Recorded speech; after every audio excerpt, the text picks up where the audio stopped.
Yo, what's up guys, Nathan or Feeds here. Welcome back to another video. So it's been a few days since the Christmas event has ended in PokeMMO, so today I just sort of wanted to go over the event, what it gave us, and whether or not I enjoyed it or not.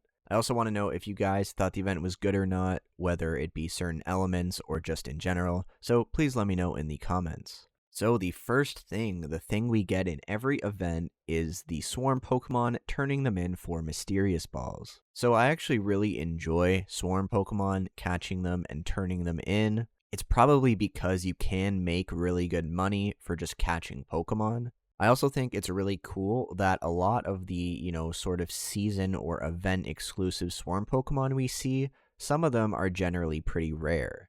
Things like Staryu, Pineco, Glaceon, Lapras, maybe there's some more. Really cool Pokemon that you otherwise don't really encounter too often. So the fact you are encountering so many of them, catching a lot of them, potentially good IV Pokemon, potentially shiny Pokemon, it's just really cool. Obviously, the mysterious balls you get, you can either open them for a chance at a shiny, you can sell them for instant profit, or you can keep them as an investment, sell them in 2-3 years maybe. One thing I didn't like about swarms in both Halloween and Christmas is that they changed it so you needed to turn in specific Pokemon.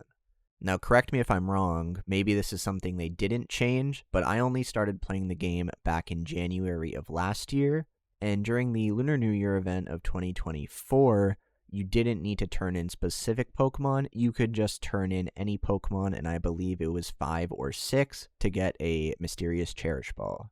And then in the Halloween event, they made it so you only needed to turn in 4 Pokemon, but it was like specific Pokemon that the NPCs had above their heads. And again, in Christmas, it was that again, but only 3. Even if you do need to turn in more Pokemon, I would prefer just to turn them all at once after accumulating a couple boxes worth or something.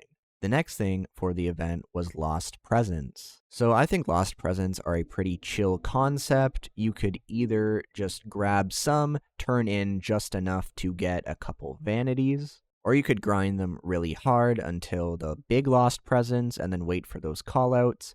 Then you get the Santa's Presents, and then you could either open them for a chance at the rare vanities like the really cool Star Rods, or sell them for some good money.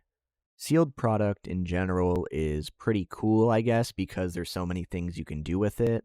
I would like if they added additional ways to get sealed product, maybe incorporate them into raids in some way. But before we talk about raids, let's quickly go over the shiny boost. So I'm interested to what you guys think specifically about the shiny boost, because at first, a lot of shiny hunters were upset that it did not include eggs. That could just be because a lot of shiny hunters spent tens of millions, hundreds of millions, who knows how much Pokeyen on Ditto boxes in advance, egg group boxes in advance, just for them not to include eggs. I do think it was a really good thing that they didn't include eggs, because at that point, you're basically just telling the player base not to egg hunt until the Christmas event. I really enjoy shiny hunting, and whenever I'm not recording videos or outside of events, I'm generally shiny hunting most of the time. Now that I'm thinking about it, I guess I would prefer if they put a shiny boost at random during the months that there is no event, because during the events, there's already so much to do. And finally, let's talk about raids. I really like that a few of the raids they introduced in the Christmas event were actually a bit more difficult than previous raids we've seen. Even the Darkrai fight in the Halloween event, if I recall correctly, the 4-star at least, the only mechanics that there were a point where everyone goes asleep, so you needed a Pokemon to safeguard, and then at 25% or something, there was a type inversion. So if you're comparing that to something like the pre-nerf Gardevoir fight, yeah, there was a lot more strategy required for a couple raids. I personally really like this, but for solo players or for players who don't want that, I totally understand why you wouldn't like it. The Jirachi fights were super cool, but maybe that was just because of the solves or strategies people found for that fight. A few days into the event, I don't remember exactly when, there was the Suicune raid. Now, the fact they made the Suicune raid limited with the event, I feel like that doesn't really make too much sense. It had to be some sort of test to like gauge difficulty, or I really don't know. I think it would be really cool if instead of the months rotating which legendary is in the wild, if they just put a raid out and rotated the raid monthly. I think that would be a lot cooler. Or they keep the wild legendaries for like the base version of the Pokemon, and then obviously the raid is like alpha and hidden ability or whatever. If the raid wasn't limited time, I don't think I'd have a problem with it. But because it was time limited, it sort of didn't allow people to create more than a couple strategies, and there was only really one, which was with Blissey. Now, looking at specific raids, other than the Gardevoir fight, which I briefly talked about, Tangrowth and Jirachi, before they got nerfed, had ancient power.